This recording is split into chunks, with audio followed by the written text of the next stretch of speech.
خرچ کیے اور 224.9% راتیں زیادہ گزاری۔ برطانوی محکمہ صحت نے انکشاف کیا کہ 2018 کی پہلی سہ ماہی کے مقابلے میں 2019 کی پہلی سہ ماہی کے دوران سعودی مرد سیاحوں کی تعداد خرچات اور برطانیہ میں گزاری جانے والی راتوں کی تعداد میں کمی واقع ہوئی ہے۔ 2018 کے مقابلے میں تعداد کے لحاظ سے 34.7% کی کمی ریکارڈ کی گئی ہے۔ اخراجات میں 20.6% کمی اور راتیں گزارنے کے حوالے سے 56.6% کمی واقع ہوئی ہے۔ گھریلو ڈرائیوروں کی طلب میں کمی یا اضافہ۔ سعودی حکومت نے خواتین کو ڈرائیونگ کی اجازت دے دی تو مملکت سمیت دنیا بھر میں یہ خدشات پھیل گئے تھے کہ آئندہ سعودی عرب سے غیر ملکی نجی ڈرائیوروں کا روزگار اٹھ گیا ہے۔ بہت بڑا حلقہ یہ کہنے لگا تھا کہ بہت جلد غیر ملکی ڈرائیوروں کی چھٹی ہو جائے گی، اگر چھٹی نہ ہوئی تو ان کی تعداد بہت کم ہو جائے گی۔ البتہ اخبار کے مطابق سعودی وزارت محنت اور سماجی بہبود نے گھریلو ڈرائیوروں کے حوالے سے جو اعداد و شمار جاری کیے ہیں ان سے یہ خدشات غلط ثابت ہو گئے، کمی کے بجائے اضافہ ہوا ہے۔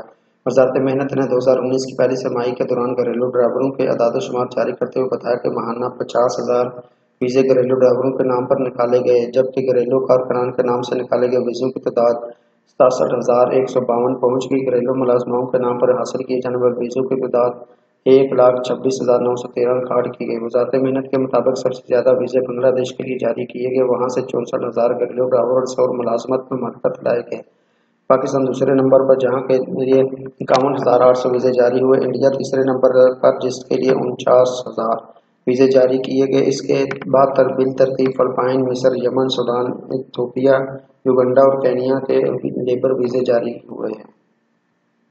انڈین کارکنان کو یرغمال بنانے والا گروہ گرفتار۔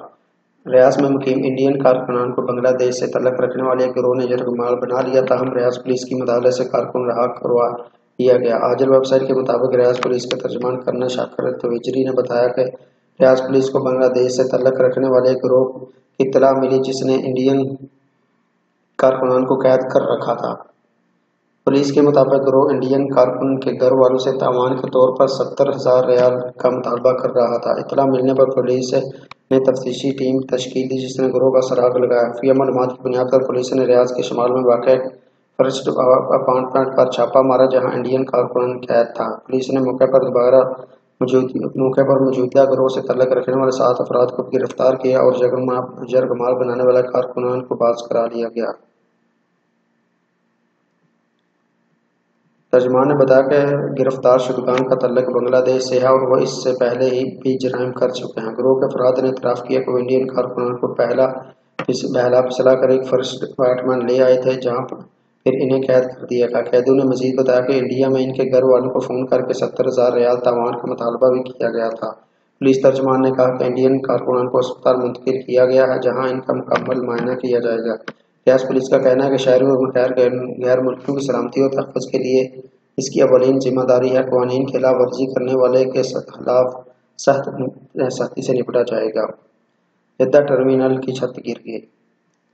جدہ ایئرپورٹ کے حج ٹرمینل کی چھت جزوی طور پر گر گئی، تاہم واقعے میں کوئی جانی نقصان نہیں ہوا۔ چھت گرنے کے وقت اتفاقاً طور پر وہاں کوئی حاجی موجود نہیں تھا۔ محکمہ شہری ہوابازی کی جانب سے جاری اعلامیہ کے مطابق کنگ عبدالعزیز انٹرنیشنل ایئرپورٹ کے حج ٹرمینل کے تجارتی علاقے کی چھت گر گئی ہے۔ اعلامیہ میں واضح کیا گیا کہ ٹرمینل کے تجارتی علاقے کے محسوس حصے کی چھت گری ہے۔ واقعے کے بعد تجارتی علاقے میں کوئی حاجی نہیں تھا، اس لیے کوئی جانی نقصان نہیں ہوا۔ متعلقہ حکام نے واقعہ کی تفتیش کے لیے مقررہ ٹیم کر دی ہے۔ محکمہ شہری ہوابازی نے کہا ہے کہ محدود حادثے کی وجہ سے ہوا جہازوں کی آمد و رفت متاثر نہیں ہوئی۔ حجاج کرام کی روانگی معمول کے مطابق جاری ہے۔ اتنا سوشل میڈیا پر صارفین نے چھت گرنے کی ویڈیو شیئر کی جس پر متعدد تبصرے کیے گئے۔ صارفین نے جہاں واقعے کی وجہ سے کسی جانی نقصان نہ ہونے پر اللہ کا شکر ادا کیا، وہاں ٹھیکیدار اور ایئرپورٹ کی دیکھ بھال کے ذمہ داروں سے سوال بھی کیا۔ صارفین نے اس خدشے کا ضرور اظہار کیا کہ اگر چھت گرتے وقت چند سو حجاج بھی موجود ہوتے تو کتنا نقصان ہو سکتا تھا اور اس چھوٹے سے واقعے کی وجہ سے بہترین حج موسم داغدار ہو سکتا تھا۔ تو ناظرین، یہ رہی سعودی عرب کے پچھلے 24 گھنٹوں کی اہم ترین خبریں۔ آپ کو یہ ویڈیو کیسے لگی کمنٹ سیکشن میں کمنٹ کر کے ہمیں ضرور بتائیں اور ویڈیو کو لائک کرتے ہوئے فیس بک، واٹس ایپ اور ٹویٹر پر دیگر دوستوں کے ساتھ شیئر بھی ضرور کریں۔ آنے والے نئے دوستوں سے گزارش ہے کہ چینل کو سبسکرائب کرتے ہوئے بیل آئیکن کو لازمی پریس کریں تاکہ ہر آنے والی نئی ویڈیو کی اپڈیٹ آپ کو مل سکے۔ ویڈیو دیکھنے کا بہت شکریہ۔ اللہ حافظ۔ السلام علیکم ورحمۃ اللہ۔